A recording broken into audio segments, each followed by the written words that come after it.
Good morning dear student. आइए chance perfect table reasoning classes में आपका स्वागत है। मैं Ajay Chauhan, author of perfect verbal reasoning for all competitive exams, फिर से एक बार इंग्लिश अल्फाबेट पार्ट 34 टाइप 17 के साथ आज आपके सामने फिर से उपस्थित हूं। आज का हमारा टॉपिक है problem based on mid letter और ऑब्लिक मिड कंपोनेंट फाइंडिंग।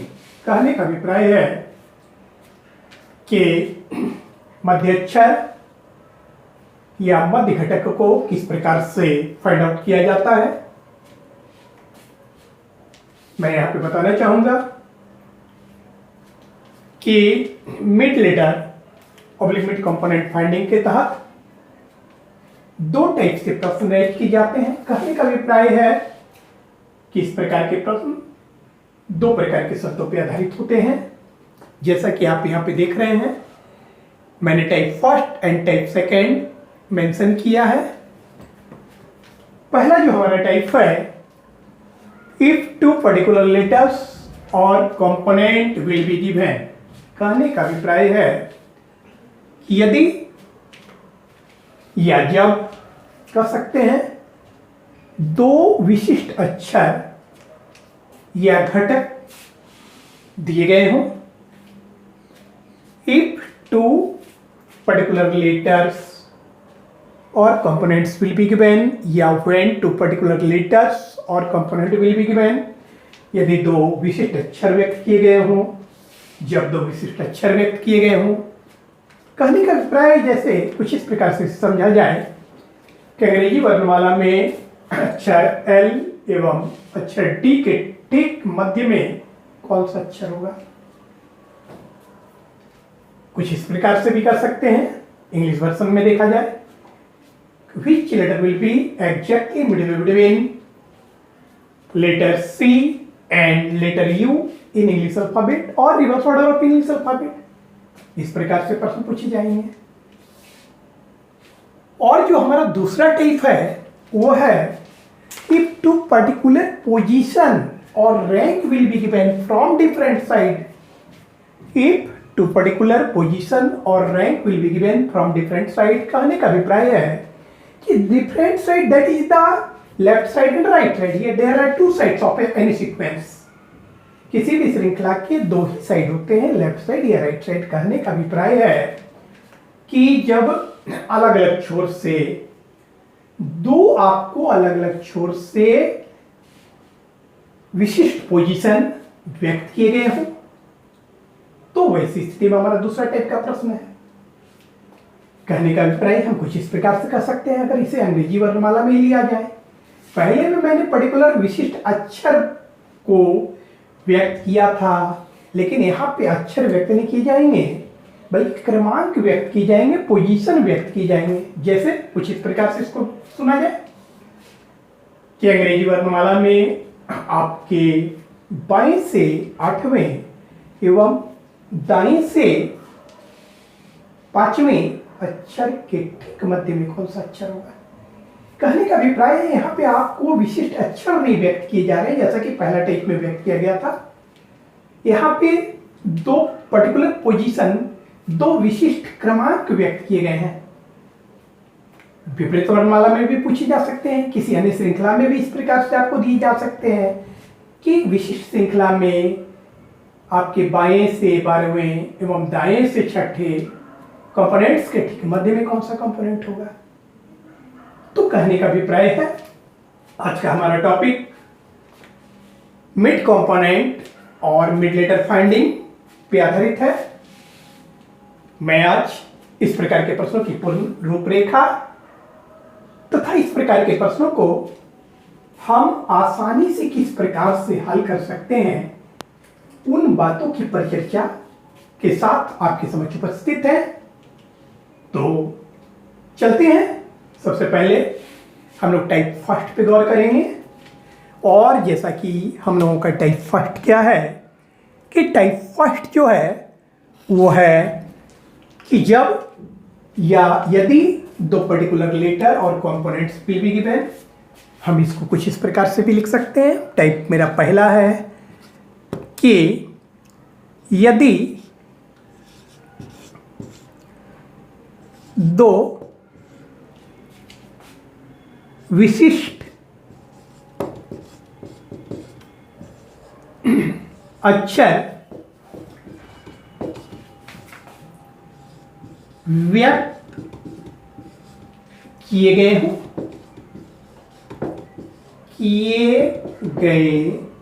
हों,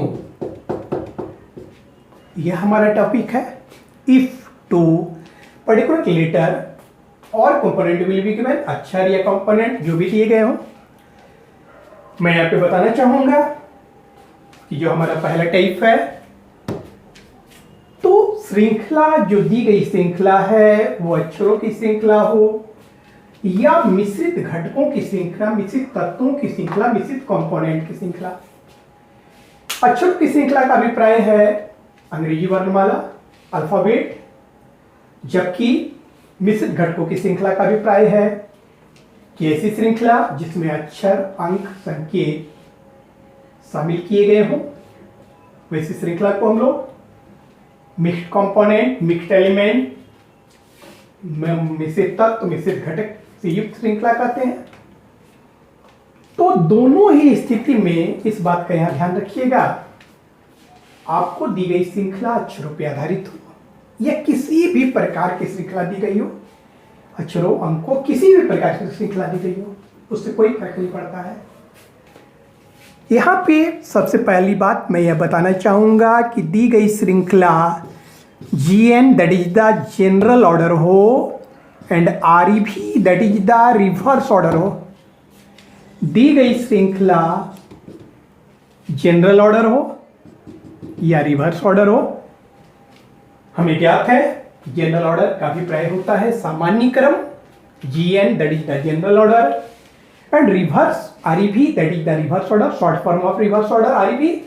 रिवर्स ऑर्डर का अभिप्राय होता है विपरीत क्रम, नहीं, जैसे कि A से Z अगर लिखा जाए दैट इज द सामान्य क्रम जनरल ऑर्डर, जबकि हम इसको यदि Z से A के रूप में रिप्रेजेंट करेंगे तो उसको हम लोग क्या कहते हैं, reverse order that is the विपरीत क्रम। तो मैं यहाँ पे बताना चाहूंगा कि दी गई श्रृंखला आपका जनरल ऑर्डर में रहे या दी गई श्रृंखला रिवर्स ऑर्डर में रहे, किसी भी प्रकार की श्रृंखला दी गई हो, जनरल ऑर्डर या रिवर्स ऑर्डर, उससे कोई फर्क नहीं पड़ता है। ऐसी स्थिति में यदि हमें मिड लेटर या मिड कंपोनेंट ज्ञात करना है तो सिंपल आप इस प्रकार के फॉर्मूला, इस प्रकार के कंसेप्ट को अप्लाई करेंगे, इस प्रकार के अल्टरनेटिव ट्रिक को अप्लाई करेंगे। यहाँ पे मैं लिख रहा हूं कि mid letter ML that is the mid letter बराबर LV प्लस LV बाई 2, और एंड फाइनली जो यहाँ पे रिजल्टेंट आएगा वो आपका पर्टिकुलर लेटर का मान होगा, विशिष्ट घटक का मान होगा। जबकि अगर डिफरेंट टाइप्स ऑफ कंपोनेंट दिए गए हों तो यहाँ पे हम कहेंगे मिड कंपोनेंट या मिड एलिमेंट, मध्य घटक, मध्य तत्व बराबर CV प्लस CV बाई 2 कर दीजिएगा एंड फाइनली आफ्टर द डिवाइडेशन जो यहाँ पे मान आएगा उस मान पर स्थित घटक ही आपका मध्य घटक होगा। यहाँ पे मैं बता देना चाहता हूं कि exactly midway between and between there are two things, they are not same. Between P and Q it means the complete letters between P and Q। इस बात का कहने करते कि P और Q के मध्य में जितने अक्षर है सारी की बात आ जाएगी, बीच में जितने अक्षर है सारी की बात आ जाएगी। लेकिन यदि हम कहते हैं exactly midway between P and D that is the particular letter which present between exact ठीक मध्य में, वह एक लेटर की बात हो रही है।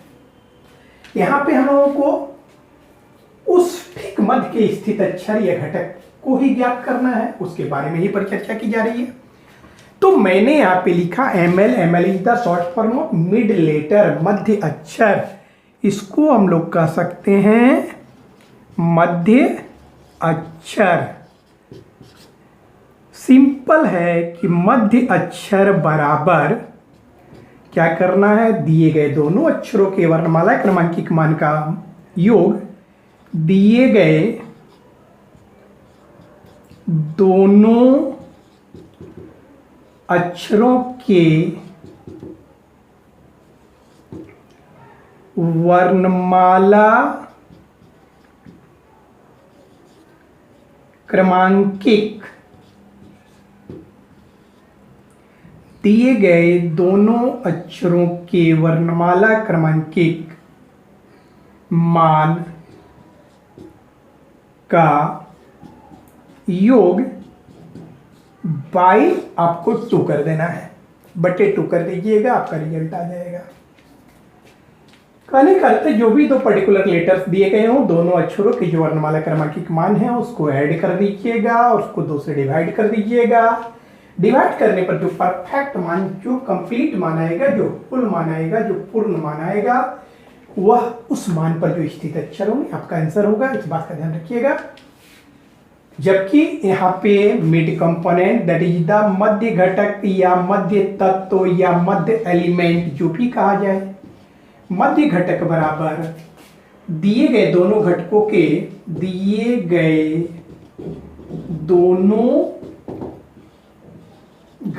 के स्थानीय मान का योग, स्थानीय मान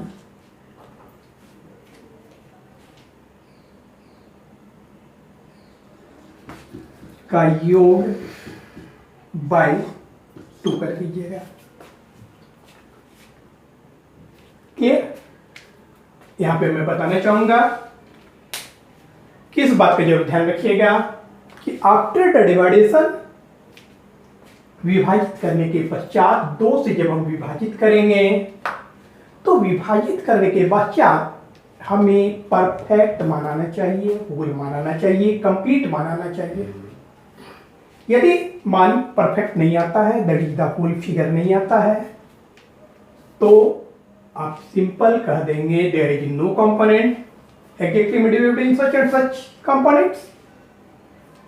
कोई अक्षर नहीं, अर्थात दिए गए दो विशिष्ट अक्षरों के बीच कोई अक्षर नहीं, सिंपल कहेंगे। कहने का अर्थ है कि पूर्ण मान आना चाहिए, 1 2 3 4 जो भी आए पूर्ण मान आना चाहिए। ये नहीं कि 4.5 8.5 10.5 ऐसा नहीं होना चाहिए, क्योंकि अपूर्ण मान पे कोई भी अक्षर, कोई भी घटक मौजूद नहीं हो सकते। इस बात का ध्यान रखिएगा। तो हम चलते हैं पहले प्रश्न की ओर। प्रश्न की पूर्ण रूपरेखा आपके समझ प्रस्तुत करते हैं और हम लोग देखेंगे किस प्रकार से हल करेंगे। तो सबसे पहले हम अल्फाबेट्स पे आधारित प्रश्न आपके सामने रखेंगे और उसके बाद हमारा प्रयास रहेगा कि मिश्रित घटक पे आधारित प्रश्न किस प्रकार से सॉल्व किए जाते हैं उसकी परिचर्चा हम करेंगे। तो हमारा जो सबसे पहला प्रश्न होगा वो अल्फाबेट पे आधारित होगा और मैं यहाँ आपके सामने अल्फाबेट मेंशन भी कर दे रहा हूँ और मैं बाय कंसेप्ट, बाय ट्रिक बनाते हुए एवं श्रृंखला में आपकी समझ इस बात को बेसिक वे में काउंट करते हुए, निरूपित करते हुए भी आपकी समझ, अपने बातों के स्पष्टीकरण प्रस्तुत करने का प्रयास करूंगा। तो सबसे पहले मैं अल्फाबेट की श्रृंखला आपके समझ लिख रहा हूं। सीक्वेंस आपको दिया गया है। फिलहाल हम लोग अल्फाबेट पे आधारित प्रश्न करेंगे। हमारा सीक्वेंस अल्फाबेट है। यहाँ पे ABCDEFGHIJKLMNOPQRSTUVWXYZ मैंने लिख दिया। हमारे यहाँ पे अल्फाबेट्स को लिखने का अभिप्राय स्पष्टीकरण हेतु है कि प्रश्न को हल करने के पश्चात, कंसेप्ट एंड ट्रिक्स के माध्यम से हल करने के पश्चात मैं आपको बेसिक वे में स्पष्ट कर सकूं कि हम लोगों का जो कंसेप्ट है, हमारा जो अप्रोच है वो 100% परफेक्ट है। इस बात का स्पष्टीकरण में तो मैं श्रृंखला भी आपके समक्ष रख रहा हूं। तो चलते हैं पहले प्रश्न पे, और हमारा पहला प्रश्न है जिसे मैं हिंदी वर्जन में रिप्रेजेंट करूंगा। और जैसा कि आप जानते हैं, हमारे प्रत्येक लेक्चर में आपको यह देखने को मिला कि मैं हिंदी और इंग्लिश दोनों ही वर्जन में डील करता हूं, ताकि आपका माध्यम इंग्लिश हो या हिंदी हो, इससे कोई फर्क नहीं पड़ता है। तो ऐसे कैंडिडेट्स जो हिंदी में पसंद करते हैं, जब मैं हिंदी में प्रश्न लिखूं उस समय आप हिंदी में गौर करें। प्लस साथ ही साथ मैं ये भी बता देना चाहता हूं कि मैं किसी भी प्रश्न को जब हिंदी में भी लिखता हूं तो उसके साथ ही साथ उसे इंग्लिश में भी ट्रांसलेट कर देता हूं। और यदि मैं प्रश्न इंग्लिश में रिप्रेजेंट करता हूं तो इंग्लिश के साथ ही साथ हिंदी में भी रिप्रेजेंट करता हूं, उसे स्पष्ट करता हूं।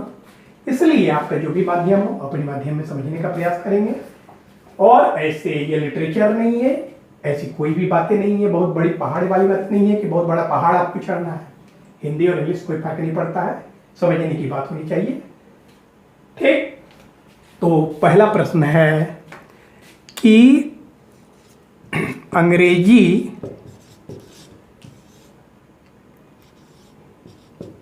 वर्णमाला में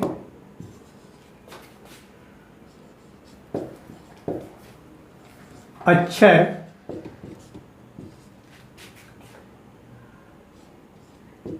पी एवं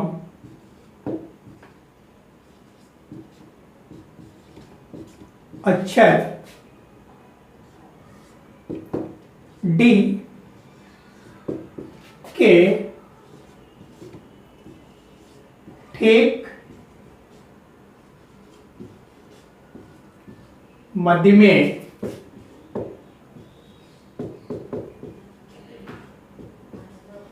कौन सा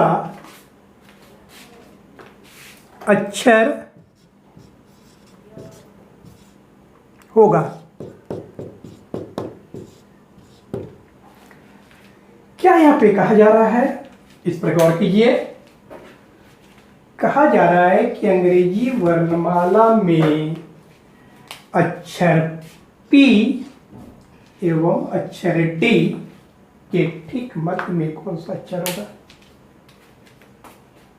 हमें अक्षर P एवं अक्षर D के ठीक मध्य में स्थित अक्षर को ज्ञात करना है। P एवं D के ठीक मध्य में अर्थात P एवं D से ठीक बराबर दूरी पे जो अक्षर है उस विशिष्ट अक्षर को ज्ञात करना है, उस पर्टिकुलर लेटर को ज्ञात करना है। जैसा कि हमने आपको बताया कि दिया गया क्रम सामान्य क्रम हो या दिया गया क्रम विपरीत क्रम हो, दोनों ही केस में, दोनों ही स्थिति में एक ही फॉर्मूला का प्रयोग होता है, एक ही एप्लीकेशन हम एक ही कंसेप्ट अप्लाई करते हैं। ऐसे कैंडिडेट्स जो इंग्लिश में समझते हैं उनके लिए मैं इसे इंग्लिश में ट्रांसलेट कर देता हूं। यहां पे कहा जा रहा है which letter will be exactly midway between P and D in English alphabet। क्या मैंने कहा which letter will be exactly midway between P and D in English alphabet? That means we have to task to find out कि which letter will be exactly midway between P and D. That is means which letter present same distance at the same distance between P and D. We have to determine, we have to ask, we have to find out which letter exactly midway between P and D. It means which letter present at the same distance between P and D. Clear? तो जैसा कि मैंने बताया और आप देख रहे हैं कि वर्जन इंग्लिश हो या वर्जन हिंदी हो कोई फर्क नहीं पड़ता, और मैं हिंदी और इंग्लिश दोनों ही वर्जन में एक साथ डील करता हूं, इसलिए माध्यम की कोई समस्या नहीं है। समझने की समस्या है कि आप किस प्रकार से समझें। हमारा प्रयास रहता है कि हम हर भाषा में समझाएं। मोरओवर हिंदी और इंग्लिश को ही प्रायोरिटी दी जाती है। तो यहाँ पे क्या देख रहे हैं, चले अंग्रेजी वर्णमाला में अक्षर पी एवं अक्षर डी के ठीक मध्य में कौन सा अक्षर होगा, means which letter will be exactly midway between letter P and D. तो जैसा कि आपने देखा था, मैंने फॉर्मूला का ट्रिक का परिचर्चा किया था। एम एल बराबर L B plus L F by 2, इसके कहने का अभिप्राय है M L short form of mid letter, that is the मध्य अक्षर। ऐसे कैंडिडेट्स जिन्हें एब्रिविएशन फॉर्म, संक्षिप्त फॉर्म, या ये इंग्लिश में जो शॉर्ट फॉर्म लिखता हूँ, अगर दिक्कत होती है समझने में, तो जब मैं इसे हिंदी में बोलता हूँ तो उस समय आप प्रयास करें, उसको नोट करें या बारीकी से उसको समझने का प्रयास करें, बारीकी सुनने का प्रयास करें, कोई दिक्कत नहीं होगी। मैं शॉर्ट फॉर्म इसलिए लिखता हूँ ताकि लंबा ना हो। और आपको भी इसी प्रकार से ध्यान रखना है कि एम एल बराबर मिड लेटर बराबर L B plus L B by 2, L B that is the letter value, L B that is the letter value, that is the जो अक्षर दिए गए उसके वर्णमाला क्रमांकिक मान, जो अक्षर दिया गया उसका वर्णमाला क्रमांकिक मान बाई 2 कीजिएगा, और दोनों अक्षरों के वर्णमाला क्रमांकिक मान के योग को जोड़कर 2 से डिवाइड कर दीजिएगा। और ऐसी स्थिति में जो भी आपका परफेक्ट मान आएगा उस मान पर स्थित अक्षर ही आपका आंसर होगा। तो यहाँ पे अक्षर क्या दिया गया है, P and D, that is the P plus D by 2। P का हम लोग जानते हैं कि वर्णमाला क्रमांकिक मान कितना होता है, तो 16, हम 16 यहाँ लिख दिए। एंड D का वर्णमाला क्रमांकिक मान क्या होता है, तो 4, मैंने यहाँ पे 4 लिखा। और अब हमारा क्या हो जाएगा, टोटल 20 बाई 2, एंड 20 बाई 2 पर क्या आएगा, फाइनली 10 एक परफेक्ट मान आ रहा है। और जैसा कि आप जानते हैं कि 10 नंबर लेटर वर्णमाला में जे होता है, आपका आंसर जे हो जाएगा, नो डाउट। क्लियर? क्या किया, P plus D by 2 that is the दोनों अक्षर जो है उनके वर्णमाला क्रमांकिक मान का योग किया और उसको मैंने 2 से डिवाइड किया, परफेक्ट मान आया। और 10 नंबर मान क्या होता है, जे। यहाँ पे आप इसको बेसिक वे में देखें, देखिए ये P हो गया और यहाँ पे हम लोगों का D है, और हमने दर्शाया है कि इन दोनों अक्षरों के बीच जो मध्य ठीक मध्य में अक्षर होगा जे, तो ये हमारा जे है। अब आप यहाँ पे गौर करें कि यह जो जे है यह P और D के ठीक मध्य में है या नहीं, दोनों से बराबर दूरी पर है कि नहीं। तो देखिए यहाँ पे मैं मेंशन कर रहा हूँ, दिखा रहा हूँ, यहाँ पे भी देखिए। तो 1 2 P को छोड़कर 1 2 3 4 5, 5 के बाद यहाँ पे छठा पे, यहाँ पे अगर D को छोड़ के चलते हैं तो 1 2 3 4 5 के बाद छठा पे, कहने का अर्थ है कि इधर भी 5 है और इधर भी 5 है और उसके ठीक मध्य में है। और यहाँ से अगर काउंट करते हैं तो 1 2 3 4 5 6 7वां नंबर, यहाँ से भी काउंट करते हैं तो 1 2 3 4 5 6 7वां नंबर। लेकिन यहाँ पे मैं P और D को मेंशन नहीं कर रहा हूँ, P और D को इग्नोर कर रहा हूँ, इसलिए कि बिटवीन P एंड D की बात की जा रही है, P और D के बीच में ठीक मध्य में।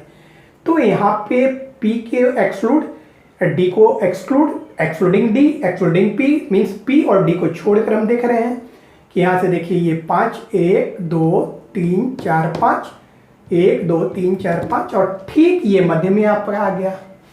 क्लियर? तो इस प्रकार से श्रृंखला लिखकर और इस प्रकार से काउंट कर करके आपको नहीं बनाना है, समझ रहे हैं ना, वरना काउंट करते ही रह जाइएगा। और इस प्रतिस्पर्धा की दौड़ में जो लंगड़ा घोड़ा होता है वो प्रतिस्पर्धा को नहीं जीतता। यहाँ विद इन सेकेंड आपको प्रॉब्लम सॉल्व करना है, इस बात का ध्यान रखिएगा। मैं स्पष्टीकरण हेतु इस प्रकार से आपको बेसिक वे में गिन कर दिखाया। बात समझ में आ रही है ना? विद इन सेकेंड सॉल्व करना है, प्लस इस प्रकार के जो प्रश्न होते हैं इस प्रकार से लिख कर भी सॉल्व नहीं करना है। हाँ, जब आप प्रैक्टिस करेंगे, इनिशियल स्टेज पे रहेंगे, तो मैं जरूर सलाह दूंगा कि बार बार इस प्रकार से आपको लिखकर ही सॉल्व करना है। But when we face competitive exam, उस समय जब आप प्रतियोगिता परीक्षा में शामिल हो, तो इस प्रकार के प्रश्नों को भरभरी बनाइएगा। जब P एंड D कर दिया तो दिमाग में लेना है कि P का मान 16, D का मान 4, 16 4 20/2 10। सिंपल है, इसे भरभरी बनाना है। Never touch the pen. समझ रहे हैं ना? अगर आपको प्रतिस्पर्धा की दौड़ में अपना एक स्थान बनाना है तो इस बात को ध्यान में रखिएगा। समझ रहे हैं ना? तो आपने यहां पे देखा मैंने क्या किया कि P और D के जो अल्फाबेटिकल मान थे उसको पुट किया, दोनों को जोड़ा, 2 से भाग दिया और रिजल्ट आ गया। कोई दिक्कत नहीं। क्लियर? हम दूसरे प्रश्न की ओर चलते हैं और जिसका माध्यम इंग्लिश वर्जन में मैं डील करना चाहूंगा। आफ्टर ऑल मैं बार बार इस बात को बताना चाहता हूं, बार बार इस बात की पर चर्चा करता हूं कि मैं किसी भी प्रश्न को यदि इंग्लिश वर्जन में डील करता हूं तो साथ ही साथ उसका हिंदी ट्रांसलेट कर देता हूं, उसकी हिंदी अनुवाद आपके समक्ष रखता हूं, और यदि किसी भी प्रश्न को मैं हिंदी में जब व्यक्त करता हूं तो साथ ही साथ मैं उसे इंग्लिश में भी ट्रांसलेट कर देता हूं। सेम प्रॉब्लम को मैं हिंदी और इंग्लिश एक साथ ही आपके समक्ष रखने का प्रयास करता हूं। तो चलते हैं दूसरे प्रॉब्लम की ओर, और हमारा सेकंड प्रॉब्लम जिसका कि वर्जन इंग्लिश है, और क्या है तो which letter will be exactly midway between letter R and H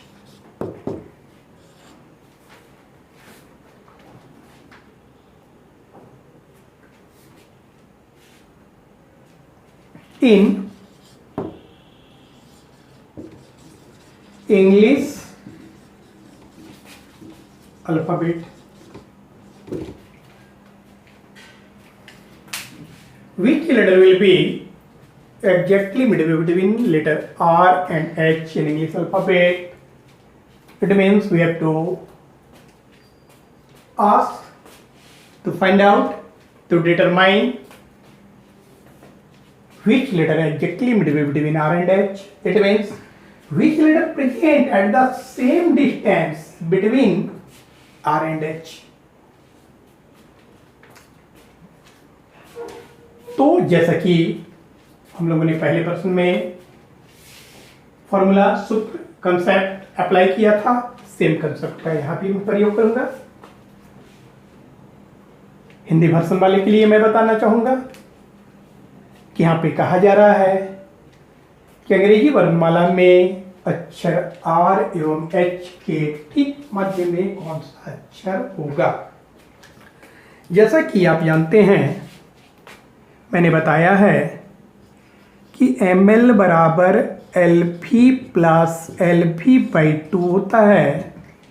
कहने का अभिप्राय है जो 2 दिए गए अक्षर है उसको हमें पुट करना है, इसका अर्थात उसके मान को पुट करना है। मैं यहाँ पे एक स्टेप ज़्यादा दिखा देता हूँ ताकि आपको स्पष्ट हो मैं क्या कर रहा हूँ। मैंने RH लिखा, दैट इज द, इन दोनों अक्षरों के मान को हमें पुट करना है। जैसा कि आपको ज्ञात है कि R का वर्णमाला क्रमांकिक मान 18 होता है और H का वर्णमाला क्रमांकिक मान 8 होता है। तो दोनों अक्षरों के मान को मैंने यहाँ पे रखा और बटे 2 कर दिया। दोनों अक्षरों के मान का योग यहाँ पे 26 हो गया बाई 2। तो हमारा जो मान प्राप्त हो रहा है वो 13 and 13th number letter alphabet में क्या होता है, M होता है। तो हम लोगों का आंसर M हो गया। क्लियर? दोनों ही प्रश्नों में हमने देखा कि एक परफेक्ट मान हम लोगों के सामने आया, एक होल फिगर आया, लेकिन ऐसी स्थिति बने कि हमें परफेक्ट मान नहीं प्राप्त हो, तब क्या होगा? तो चले हम वैसे मान के साथ प्रश्न को आपके सामने रखने जा रहे हैं। जाके हमारा सेम मान, परफेक्ट मान नहीं प्राप्त होगा, तो तीसरे प्रश्न पे चलते हैं।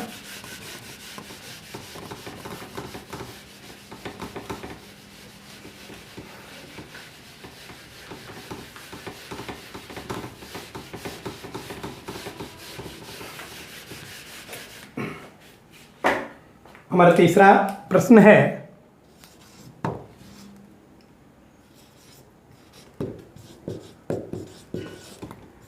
अंग्रेजी वर्णमाला में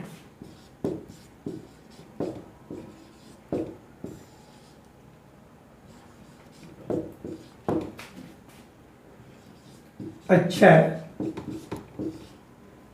Q एवं अक्षर D के ठीक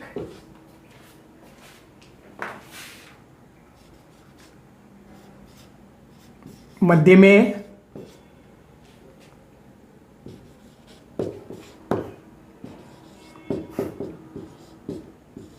कौन सा अक्षर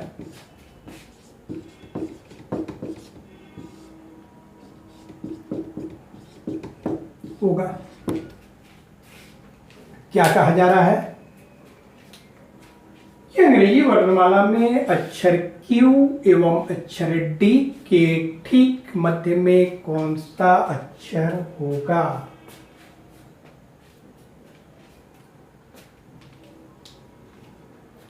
Which letter will be exactly between letter Q and letter D in English alphabet?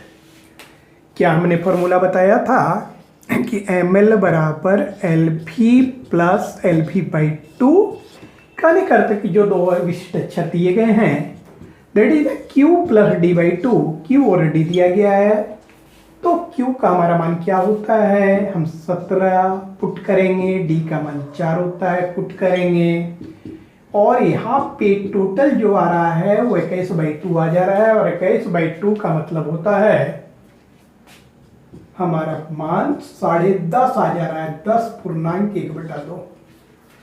और ये एक परफेक्ट मान नहीं है, कंप्लीट मान नहीं है।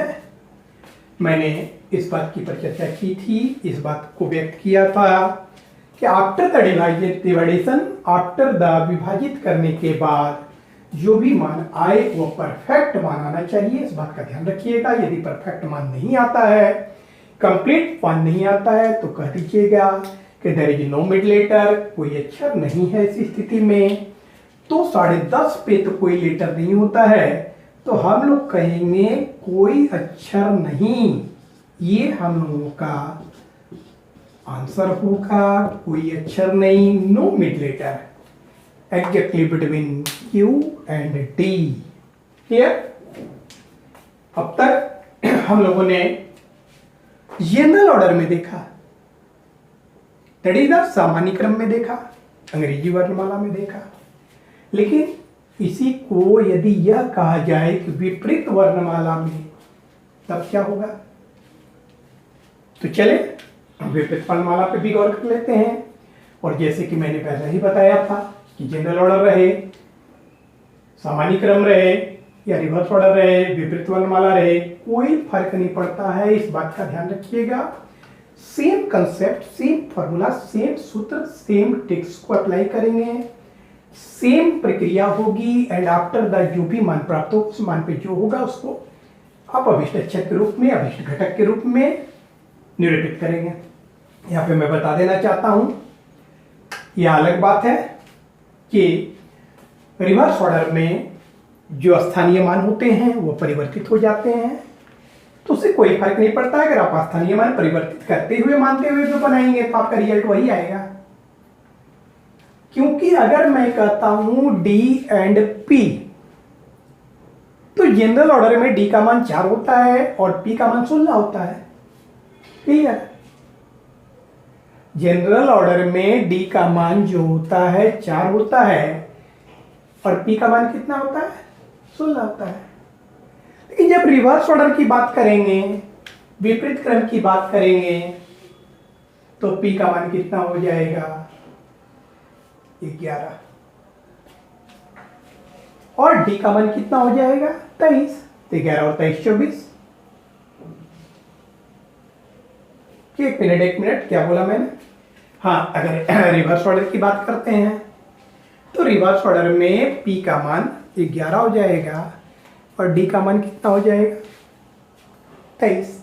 लेकिन उस मान को अगर पुट करके चलते हैं तो वैसी स्थिति में तो 11 और 23 कितना हो जाता है? 34। 11 प्लस 23 आपको 34 हो जाता है और 34 पे अगर डिवाइड करेंगे 2 से तो हमारा 17 आ जाएगा, 17 पे क्यू आ जाएगा।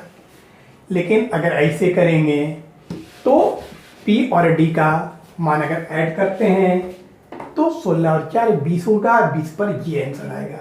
क्लियर? तो यहाँ पे इस बात को ध्यान में रखिएगा कि आपको प्रॉपर जो मान है उस पर वर्कआउट करना है। जब 2 पर्टिकुलर कंपोनेंट या जब 2 विशिष्ट अक्षर व्यक्त किए गए हों तो ऐसी स्थिति में रिवर्स ऑर्डर के जो स्थानीय मान उसके होंगे उस पर आपको प्रॉब्लम को नहीं सॉल्व करना है, बल्कि जो पर्टिकुलर मान है उस पर आपको वर्कआउट करना है, उस पर आपको प्रोसेसिंग करना है। क्योंकि स्थानीय मान के आधार पे आप अगर पुट करते हुए रिजल्ट लाना चाहेंगे तो आपका रिजल्ट गलत हो जाएगा। इसलिए इस बात का ध्यान रखिएगा कि जनरल ऑर्डर रहे या रिवर्स ऑर्डर रहे उससे कोई फर्क नहीं पड़ता है। जो भी प्रॉपर मान होता है उस प्रॉपर मान पे आपको वर्कआउट करना है। समझ रहे हैं ना? क्योंकि अगर रिवर्स ऑर्डर है तो ठीक है, रिवर्स ऑर्डर में स्थानीय मान परिवर्तित हो जाते हैं, लेकिन सवाल ये उत्पन्न होता है कि अगर आपकी उम्र 25 साल है और आप 10वां में पढ़ा 25 साल है और आप मान सपोज कीजिए कि आपकी उम्र 18 साल है, आप 10वां में पढ़ रहे हैं, तो यदि आपको 5वीं क्लास में बैठा दें तो आपकी उम्र ऐसी तो नहीं ना है कि घट जाएगी। आपका जो वास्तविक मान है वो वास्तविक मान ही रहेगा, 18 साल ही। तो उस बात को ध्यान रखिएगा कि जब 2 विशिष्ट लेटर या जब 2 विशिष्ट घटक दिए गए हो तो जनरल ऑर्डर हो या रिवर्स ऑर्डर हो, तो वैसी स्थिति में यदि रिवर्स ऑर्डर है तो रिवर्स ऑर्डर के स्थानीय मान पे आपको प्रोसेसिंग नहीं करना है, बल्कि वहां पे भी आपको दिमाग में रखना है कि जो जनरल ऑर्डर में उसका जो मान है, सामान्य क्रम में जो मान है, दैट इज द प्रॉपर मान। प्रॉपर मान पे ही आपको पुट करना है, रिजल्ट ओरिएंट करना है। इस बात का ध्यान रखिएगा। तो चलते हैं चौथे प्रॉब्लम पे। और हम लोगों का चौथा प्रॉब्लम जो है वो रिवर्स ऑर्डर पे हम आपके समक्ष रख रहे हैं। और जैसा कि मैंने इस बात की चर्चा की कि जनरल ऑर्डर हो या रिवर्स ऑर्डर हो उससे कोई मतलब नहीं है, स्थानीय मान के आधार पे हमको नहीं बनाना है। ऐसा नहीं कि रिवर्स ऑर्डर में अगर स्थानीय मान परिवर्तित हो गया तो हम उस स्थानीय मान को पुट करते हुए बनाएंगे, ऐसा नहीं। अगर वैसा करेंगे तो आपका रिजल्ट गलत होगा। और वैसा करके भी आप बना सकते हैं, लेकिन आपको एक स्टेप तक आगे बढ़ना पड़ेगा, क्योंकि जो भी मान आप प्राप्त करेंगे उस मान का फिर आपको अपोजिट करना पड़ेगा, तभी आपका रिजल्ट आएगा। जैसे कि मैंने बताया कि P और D अगर विपरीत क्रम में कर दें तो P का मान जो होगा वह 11 हो जाएगा स्थानीय मान, और D का स्थानीय मान 23 हो जाएगा। दोनों को ऐड करेंगे 34 होगा। 34/2 17 and 17th number is the Q, और Q का अपोजिट जब करेंगे तो आपको ये प्राप्त होगा, दैट इज लिंगर हो जाएगा। स्थानीय मान पे भी आप बनाने का अगर प्रयास करेंगे तो प्रॉब्लम तो बनेगा, लेकिन लिंगर होगा। तो हमें लिंगर नहीं करना है, बल्कि हम लोगों को विदिन ए सेकेंड सॉल्व करना है। और जब हम विदाउट द अपोजिट बना सकते हैं, परफेक्ट मान पे ही, प्रॉपर मान पे ही बना सकते हैं, तो दिमाग को क्यों हम उस ओर ले चलें कि हम स्थानीय मान को ही पुट करके बनाएंगे। ये अलग बात है कि जनरल ऑर्डर में स्थानीय मान एंड प्रॉपर मान दोनों पर एक ही होते हैं, लेकिन रिवर्स ऑर्डर के केस में प्रॉपर मान और स्थानीय मान में परिवर्तन हो जाता है। और अगर आप स्थानीय मान को अगर मानते हुए बनाएंगे तो आपको अंततः रिवर्स करना पड़ेगा after all at the last moment. इसलिए आप ऐसा करने का प्रयास ना करें, कोई फर्क नहीं पड़ता है जनरल ऑर्डर हो या रिवर्स ऑर्डर हो। जब भी दो विशिष्ट लेटर, जब भी दो विशिष्ट घटक दिए गए हों, तो सिंपली आप दोनों अक्षरों के या दोनों घटकों के मान को, जो प्रॉपर मान है, सामान्य क्रम में जो मान है प्रॉपर, उसको ऐड कर दीजिएगा और ऐड करने के बाद 2 से डिवाइड कर दीजिएगा। जो भी रिजल्ट आएगा उस मान पे जो भी पर्टिकुलर कंपोनेंट या पर्टिकुलर लेटर हो उसको आप रिप्रेजेंट करें, आपका आंसर आ जाएगा। तो हम लोग चलते हैं चौथे प्रॉब्लम पे। विपरीत वर्णमाला में विपरीत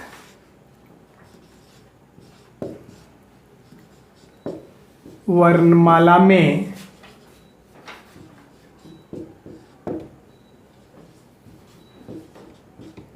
अक्षर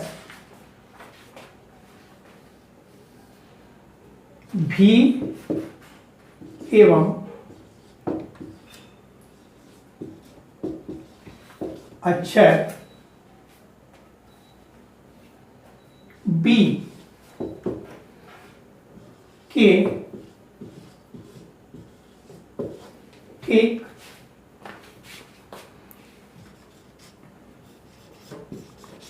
मध्य में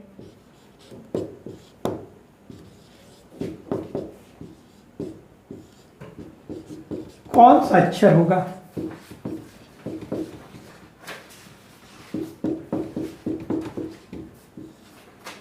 कहने का अभिप्राय है, आपसे कहा जा रहा है कि विपरीत वर्णमाला में कहने का अभिप्राय है कि इस ए टू जेड को अगर जेड टू ए के रूप में रिप्रेजेंट किया जाए, पलट दिया जाए, उलट दिया जाए नहीं कहिएगा, बहुत सारे लोग उलट दिया कहते हैं। उलटना का मतलब होता है up and down movement, that is the उलटना।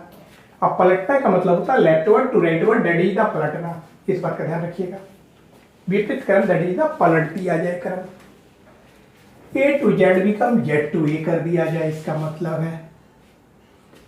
तो जैसे कि मैंने बताया कि यहाँ पे आपको कहा जा रहा है कि भी एंड बी, अगर स्थानीय मान की बात की जाए तो बी का जो पोजीशन होगा रिवर्स ऑर्डर में, बी 25 नंबर पोजीशन पे आ जाएगा, और भी जो है वो रिवर्स ऑर्डर में कितने नंबर पोजीशन पे आ जाएगा? 5 नंबर। तो 25 और 5 करेंगे तो 30 आएगा, 30/2 करेंगे तो 15 आएगा, 15 पे ओ होगा, लेकिन आफ्टर ऑल फिर उसका अपोजिट करना पड़ेगा, लिंगर हो जाएगा आपका स्टेप, ओ का अपोजिट एल होगा, फाइनली तब एल पे पहुंचेंगे।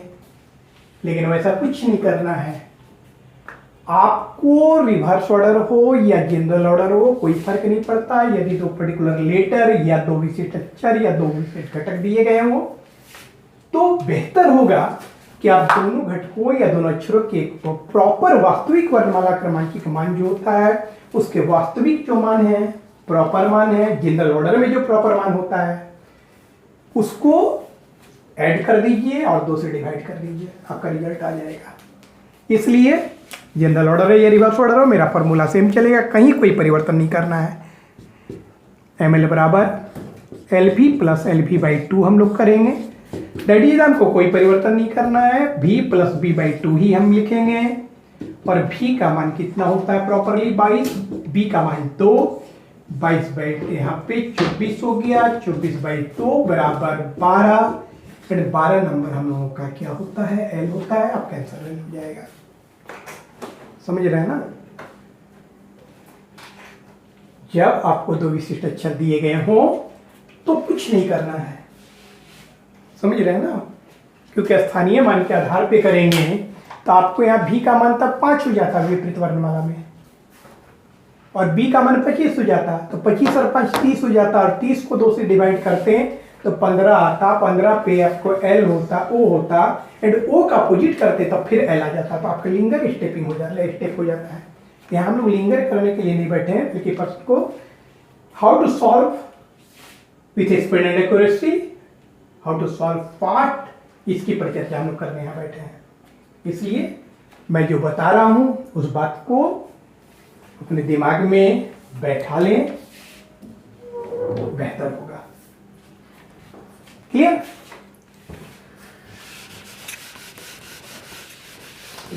हमारा 5वां प्रश्न है, 5वें प्रश्न के साथ आ रहे हैं, और जो कि अल्फाबेट पे आधारित लास्ट प्रश्न होगा। और उसके बाद हम लोग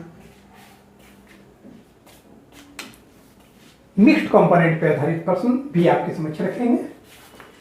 तो हमारा 5वां प्रश्न है, which letter will be exactly midway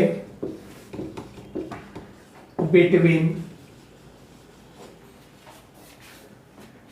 letter K and E in reverse order of English alphabet। यहां पे आपसे कहा जा रहा है which letter will be exactly between letter K and E। आप सोच रहे होंगे कि भाई हम पहले बड़े मान वाले अक्षर को क्यों लिखते हैं, बाद में छोटे मान को। ऐसा कुछ नहीं है। देखिए मैं मिटा देता हूं, मैं इसे मिटा देता हूं, क्योंकि आप 2-3 प्रश्न में ऐसा देखा, इसलिए आप सोच रहे होंगे कि क्या पहले बड़ा पहले छोटा, ऐसा कुछ नहीं है। हम यहाँ पे पहले ई ही डाल देता हूँ, यहाँ पे ही के कर देता हूँ, उससे कोई फर्क नहीं पड़ता है। 2 लेटर दिए गए हैं, दिमाग में आपको ये रखना है।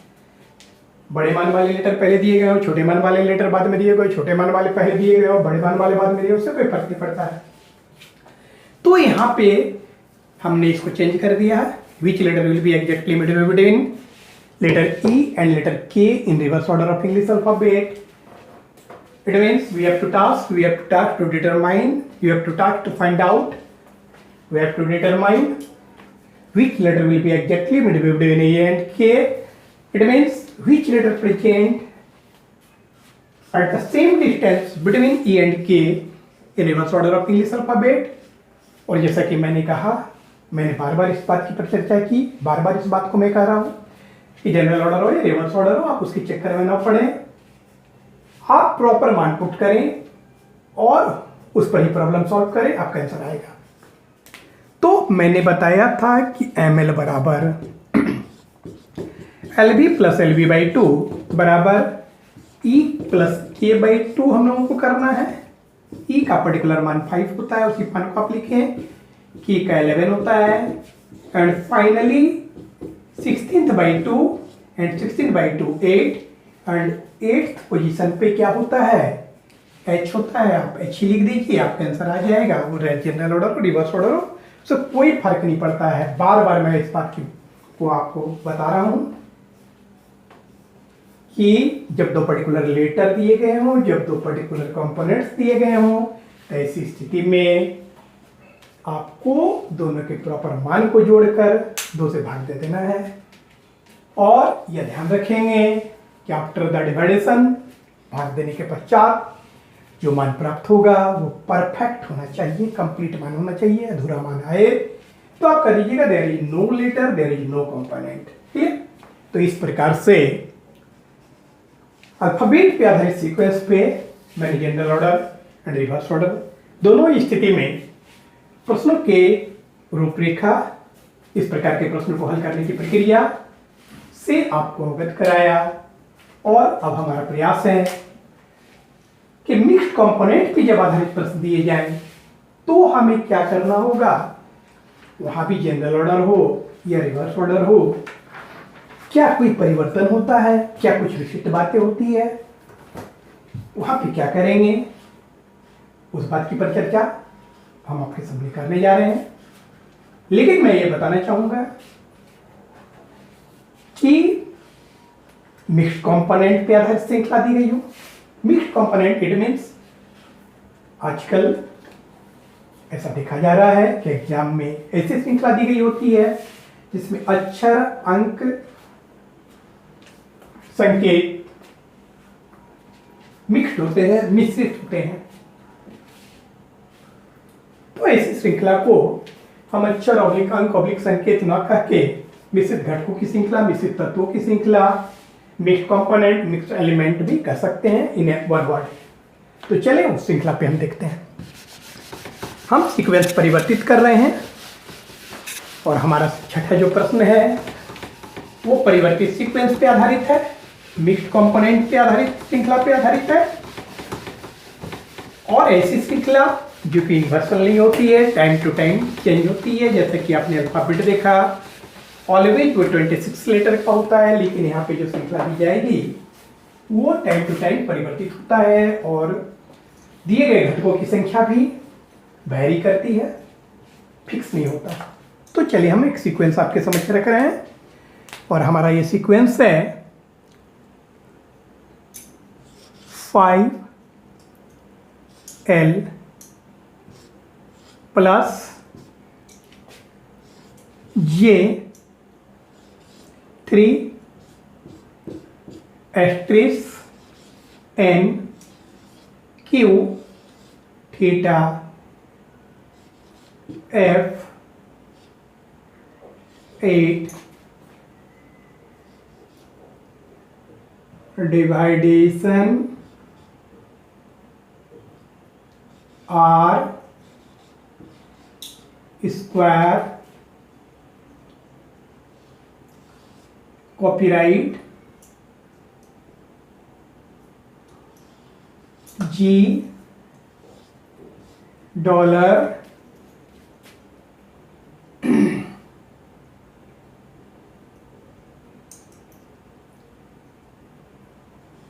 सेवन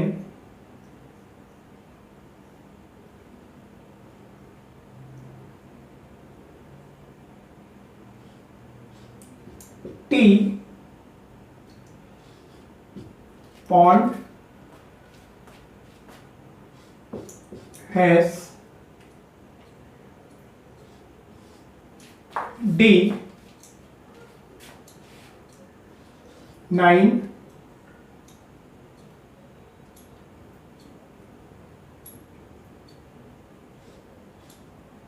triangle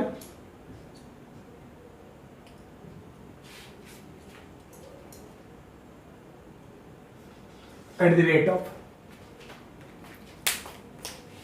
कुछ इस प्रकार के श्रृंखला से हम लोगों का सामना हो रहा है और अब हमें यहाँ देखना है कि जब इस प्रकार के श्रृंखला से हमारा सामना हो रहा है तो क्या यहाँ पे करना है।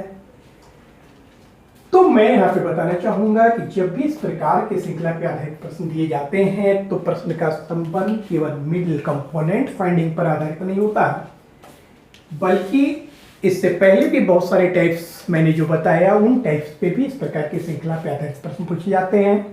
प्लस मैं इससे पहले भी इस बात की पर चर्चा कर चुका हूँ कि इस प्रकार की जब श्रृंखला दी जाती है तो दिए गए प्रश्न का संबंध केवल अल्फाबेटिकल टॉपिक्स पे भी नहीं, बल्कि इस प्रकार की श्रृंखला पे ही क्लासिफिकेशन, इस प्रकार की श्रृंखला पे ही सीरीज, इस प्रकार की श्रृंखला पे ही आपको कंडीशनल कंपोनेंट फाइंडिंग पे आधारित प्रश्न भी पूछे जा सकते हैं। इस बात का ध्यान रखेंगे और उन टॉपिक्स पे जब हम चलेंगे तो ऐसी श्रृंखला पे आधारित उस क्रम में जैसे जब प्रश्न पूछे जाएंगे, कैसे प्रश्न पूछे जाएंगे, उसकी भी परिचर्चा हम आपको निश्चित समय आने पर करेंगे। अभी हमारा यहाँ पे मिड कंपोनेंट फाइंडिंग पे आधारित प्रश्न पे गौर करना है। मैं यहाँ पे बताना चाहूंगा कि इस प्रकार की श्रृंखला के मान आपको याद नहीं रहेंगे क्योंकि अल्फाबेट्स का मान याद होता है।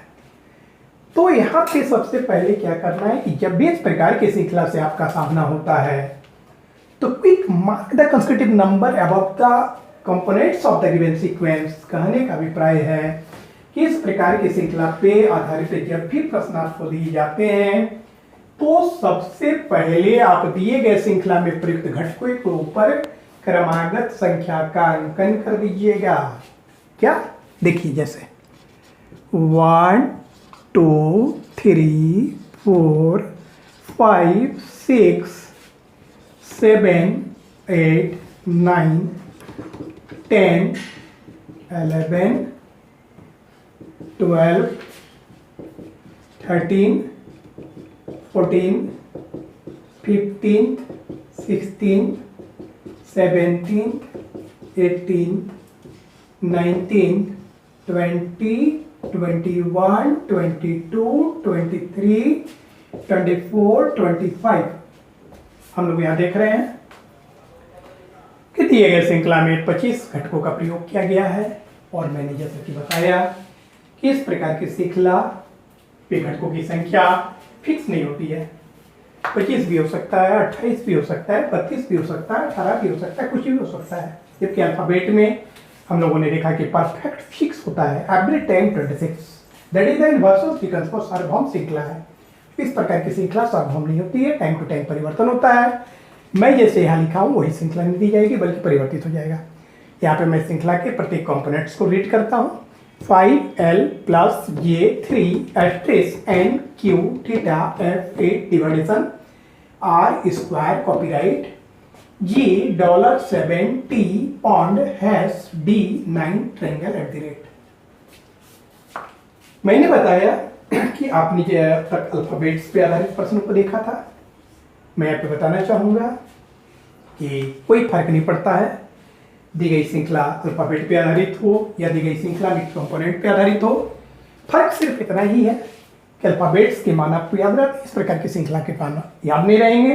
तो जैसा कि मैंने क्रमागत संख्याओं का अंकन किया वो इस प्रकार से अंकन कर देंगे और जो वो प्रॉपर मान है वो जनरल ऑर्डर रहे चाहे रिवर्स ऑर्डर रहो। जैसा कि अल्फाबेट्स में आपने देखा कि प्रॉपर मान पे ही हमें प्रोसीड करना है, नॉट द प्लेस वैल्यू पे प्रोसीड करना है, स्थानीय मान पे। जनरल ऑर्डर में प्रॉपर मान and place value both are same होता है, जबकि रिवर्स ऑर्डर में डिफर करता है। इसलिए इस बात को नहीं कीजिएगा।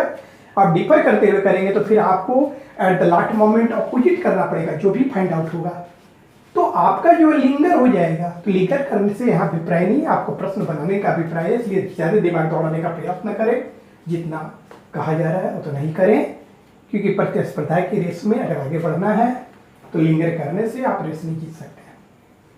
यहाँ पे विद इन सेकेंड बनाना है, बल्कि विदाउट द पेन टच बनाना। और इस प्रकार के प्रश्न विदाउट द पेन टच बनते हैं, लेकिन एट द इनिशियल स्टेज में बार बार ये कहता हूं कि आप 10 टाइम्स 15 टाइम्स डिस्क्रिप्टिव वे में बनाने का प्रयास करें, जैसा कि मैं डील करता हूं, complete deal. But after the जो है प्रैक्टिस मोर एंड मोर, आपका यह प्रयास होगा कि विदाउट द पेन टच इस प्रकार के प्रश्न को वर्बली बनाएंगे। तो चलते हैं, हमारा छठा प्रश्न जो है वो इस श्रृंखला पे आधारित है और क्या है कि उपर्युक्त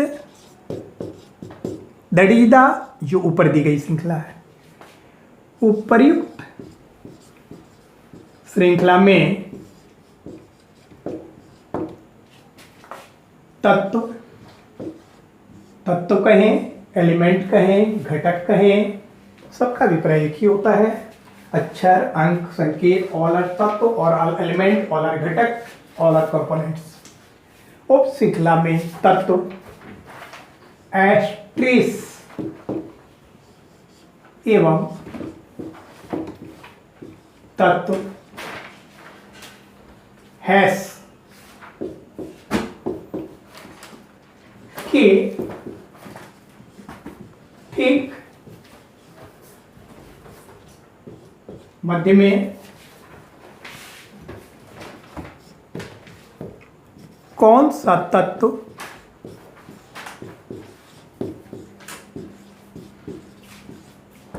होगा? क्या यहां पे कहा जा रहा है? यहां पे कहा जा रहा है कि which component will be exactly midway between, which element will be exactly midway between element asterisk and element hash in the above sequence, इस श्रृंखला में आपको देखना है कि एस्ट्रिस और हैश के ठीक मध्य में कौन सा कंपोनेंट होगा। ये आपका एस्ट्रिस है, एस्ट्रिस, और ये आपका हैश है। इनके मध्य में कौन सा कंपोनेंट होगा, ठीक मध्य में। तो मैंने पर चर्चा की थी कि MC बराबर CV plus CV by 2, CV plus CV by 2, MC बराबर CV plus CV by 2, MC बराबर CV प्लस CV बाई 2। मैंने आपसे ये कहा था कि MC बराबर CV plus CV by 2। Clear. Mid component MC short form of mid component, मध्य घटक, मध्य एलिमेंट। हम यहाँ पे ME भी लिख सकते हैं, mid element, ME mid element, EV plus EV by 2, that is the element value plus element value. या आप MC बराबर CV plus CV by 2, component कहें, एलिमेंट कहें, घटक कहें, तत्व कहें, ऑल आर सेम, इसलिए इसमें बताइएगा नहीं। जो एलिमेंट दिए गए हैं, जो तत्व दिए गए हैं, दोनों तत्वों के प्रॉपर क्रमांकित मान का योग बाई 2 कर दीजिएगा, रिजल्ट आ जाएगा। तो यहाँ पे हमारा क्या है कंपोनेंट, एस्ट्रिस प्लस हैश बाई 2 पे हम लोगों को देखना है, और एस्ट्रिस का यहाँ पे मान कितना है 6, हम लोग 6 पुट करेंगे, और हैश का मान क्या है तो 21 पुट करेंगे। फाइनली यहाँ पे 27/2 आ गया, एंड 27/2 का मतलब होता है 13.5। और मैं बार बार इस बात की परिचर्चा कर रहा हूँ, बार बार इस बात को व्यक्त कर रहा हूँ, बार बार इस बात को बता रहा हूँ कि आफ्टर द डिवाइडेशन जो आपका मान प्राप्त होगा वो परफेक्ट होना चाहिए, कंप्लीट फिगर आना चाहिए। इस प्रकार से पूर्णांक में नहीं, ठीक ना, होल फिगर पे आना चाहिए। क्योंकि 13.5 नंबर कंपोनेंट कोई नहीं होता है, तो हम लोग कह देंगे हमारा आंसर होगा कोई तत्व नहीं। आंसर कोई तत्व नहीं है, क्योंकि 13.5 पे कोई तत्व नहीं है। क्लियर, ठीक ना। 7वें प्रश्न पे चलते हैं।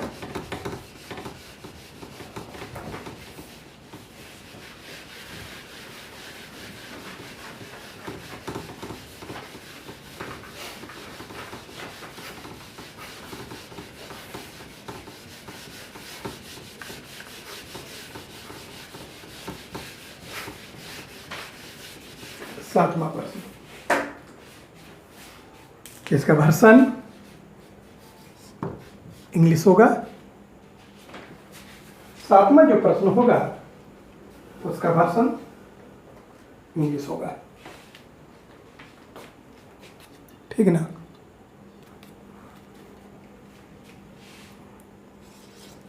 Which component will be exactly midway between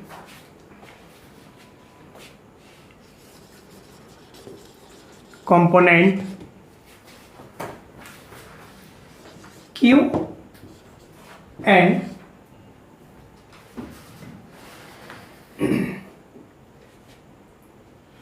triangle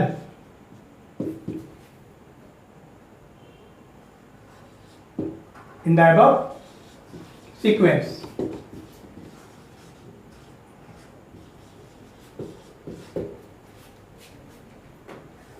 Which component will be exactly midway between component Q and triangle in the above sequence? We have to task, we have to determine, we have to identify, we have to find out which component will be exactly midway between Q and triangle in the above sequence. It means which component present at the same distance between Q and triangle. कहने का अभिप्राय है कि ऊपरी श्रृंखला में घटक Q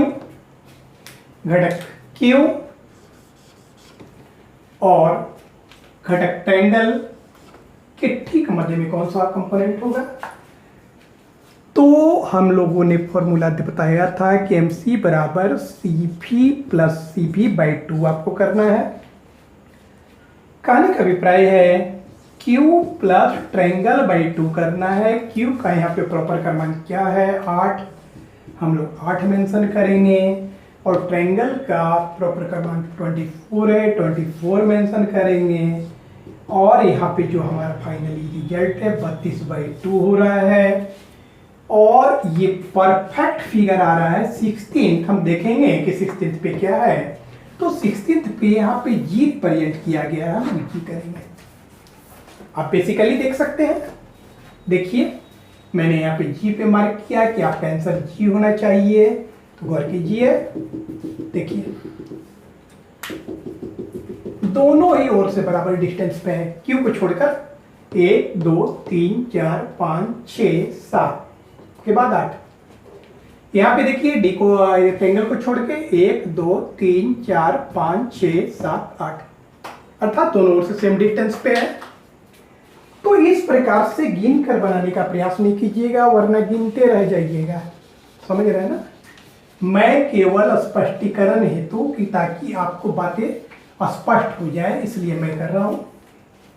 समझ रहा है, जैसे आपको यहाँ पे बताया जा रहा है आप उस प्रकार से बनाने का प्रयास कीजिएगा। Without the pen touch at the learning stage आप प्रैक्टिस करें, मोर एंड मोर बनाएं, बट आफ्टर द प्रैक्टिस कभी भी प्रयास नहीं कीजिएगा इस प्रकार के प्रश्नों को पेन से बनाने का, वरना इस स्पर्धा की दौड़ में आप बिल्कुल पिछड़ जाएंगे। इस बात का ध्यान रखिएगा।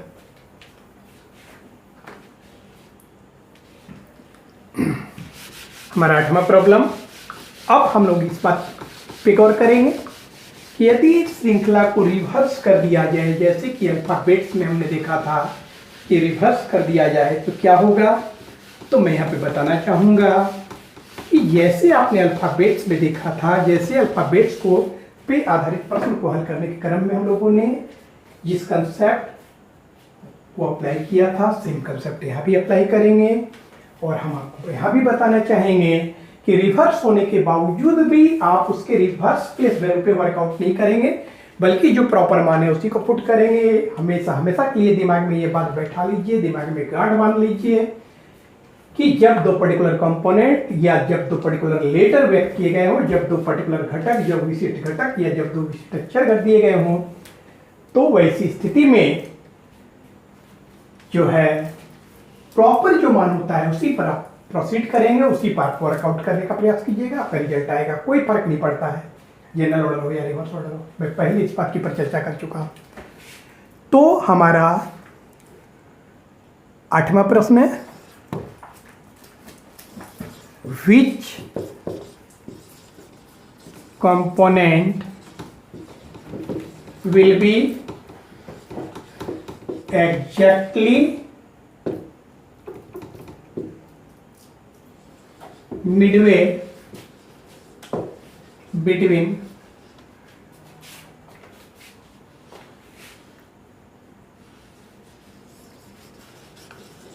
component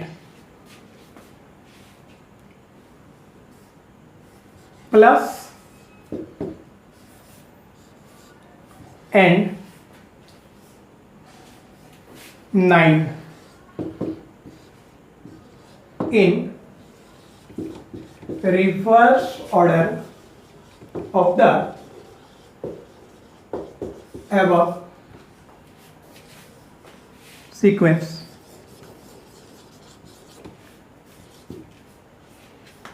Which component will be exactly midway between component plus and 9 in reverse order of the above sequence? कहने का अभिप्राय है कि यदि विपरीत श्रृंखला को विपरीत क्रम में कर दिया जाए तो घटक प्लस और घटक 9 के ठीक मध्य में कौन सा घटक होगा, इस बात की पर चर्चा की जा रही है। इस बात को हमें ज्ञात करना है।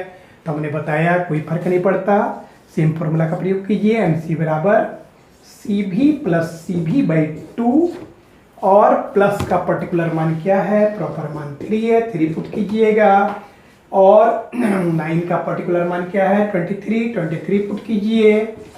यहाँ पे 26/2 आया, 13 और 13 नंबर कंपोनेंट आप देखिए क्या है, आर। आपका आंसर हो गया आर। अब हम 9वें प्रॉब्लम पे चलेंगे और इस प्रकार से टाइप फर्स्ट पे आधारित ये हमारा अंतिम प्रश्न होगा। टाइप फर्स्ट यहीं पे मैं कंक्लूड करूंगा इसी प्रश्न के साथ। तो ये हमारा अंतिम प्रॉब्लम है टाइप फर्स्ट के तहत।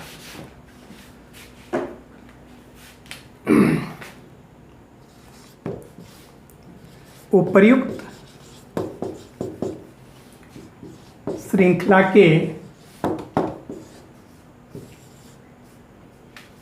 श्रृंखला को विपरीत क्रम में लिखा जाए तो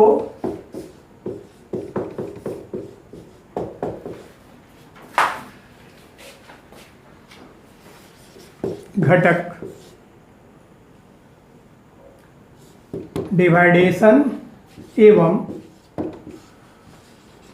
घटक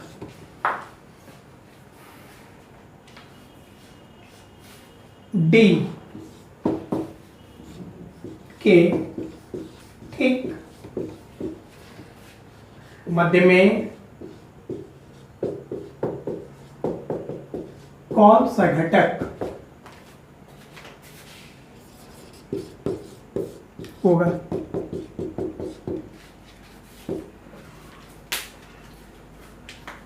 कहा जा रहा है which component will be exactly divided between component division and D in reverse order of the above sequence if the above sequence will be reversed।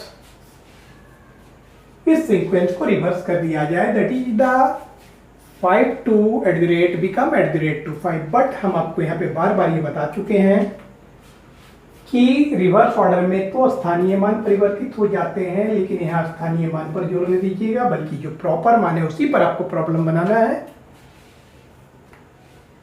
स्थानीय मान पे बनाएंगे एट द लास्ट मोमेंट आपको रिवर्स ऑर्डर में opposite करना पड़ेगा, तभी आपका रिजल्ट आएगा। एंड लिंगर करने का प्रयास न करें, बार बार मैं बता रहा हूँ।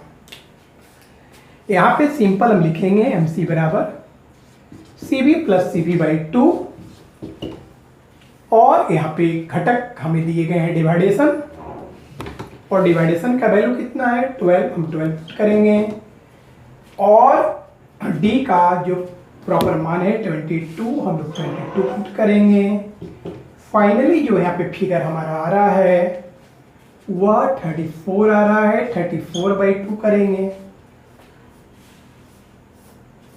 और 34/2 that is the 17th and 17th number component पे क्या है डॉलर, हम लोगों का आंसर डॉलर हो जाएगा, डॉलर पुट कर दिया। इस प्रकार से टाइप फर्स्ट हमारा कंक्लूड होता है।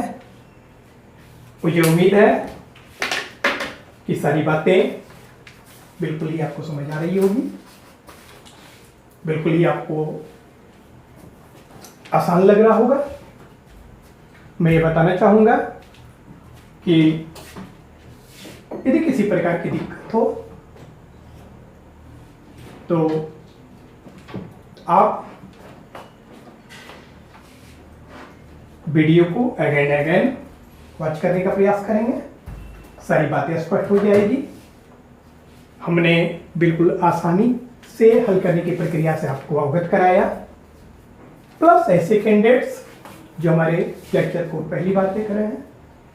यदि हमारा लेक्चर आपको अच्छा लगता हो तो आप हमारे चैनल को सब्सक्राइब कर सकते हैं। साथ ही साथ यदि आप सब्सक्राइब करते हैं तो बेल आइकन को भी दबाना ना भूलें, ताकि जब भी हमारा कोई भी लेक्चर अपलोड किया जाए तो अविलंब उसकी नोटिफिकेशन आपको प्राप्त हो। प्लस आपको हमारा लेक्चर अच्छा लगता हो, खराब लगता हो, जैसा भी लगता हो, काइंडली अपने बहुमूल्य कमेंट्स के माध्यम से हमें अवगत कराने का प्रयास करें। आपके तमाम सुझाव, तमाम कमेंट्स का स्वागत है। जैसे कि एक बार फिर से मैं ये कहना चाह रहा हूं कि पार्ट 34 चल रहा है, इसके बावजूद भी अल्फाबेट आपका समाप्त नहीं हुआ, जबकि बहुत सारे गुरु घंटाल, बहुत सारी झोला छाप कहते हैं कि 25 घंटे में, 10 घंटे में पूरा रीजनिंग समाप्त कर देंगे। तो मैं बताना चाहूँगा, कुआं का मेढक कुएं को ही समुद्र मानकर चलता है। समझ रहे हैं ना? और कुएं के मेढक सफलता को प्राप्त नहीं करते हैं। आज जो भी सफल है वो उसकी अथक मेहनत का प्रयास है। कुएं के मेढक बनकर कोई सफल नहीं हुआ है, 25 घंटा पढ़ के कोई सफल नहीं हुआ है। जिसने भी सफलता प्राप्त की है उससे ये बात आप पूछ सकते हैं। मुझे खरी खोटी सुनाने की आदत है। मैं चिकनी चिकनी बात, मैं ससुरा और लन फन बतियाता नहीं हूं। समझ रहा हूं ना? यहाँ बहुत खरी खरी बातें होती है। ऐसे चौहान का क्लास है, पर छोला छाप का क्लास नहीं है। इस बात को दिमाग में रख रखिएगा। खैर, मैं किसी पे कटाक्ष या आक्षेप लगाना नहीं चाह रहा हूं। मैं आपकी हित की बात कर रहा हूं। क्या अध्ययन कोई खेल नहीं है? और सफलता वृक्ष पे नहीं फलते हैं। सफलता के लिए बहुत अधिक परिश्रम करना पड़ता है। चुटकुला, शायरी, नौटंकी करने से, नौटंकी देखने से कोई सफल नहीं होता है। बहुत अथक परिश्रम के बाद ही कोई सफल होता है। प्लस मैं ये भी बता देना चाहता हूं, अगर आपको कुछ करना हो तो काइंडली वीडियो को बड़ा बढ़कर देखने का प्रयास नहीं करेंगे, कुछ आपको समझ में नहीं आएगी। प्लस वैसे कैंडिडेट्स जो हमारे लेक्चर पहली बार देख रहे हैं, उन्हें सारी बातें तभी समझ आएगी जबकि 1 by 1 तमाम लेक्चर्स को देखें, तभी वो पूरे टॉपिक्स को समझ सकते हैं।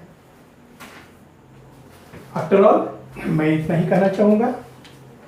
इस लेक्चर को अपलोड करने में काफ़ी विलम्ब हुई, जिसके लिए मैं खेद व्यक्त करता हूँ, जिसके लिए मुझे खेद है।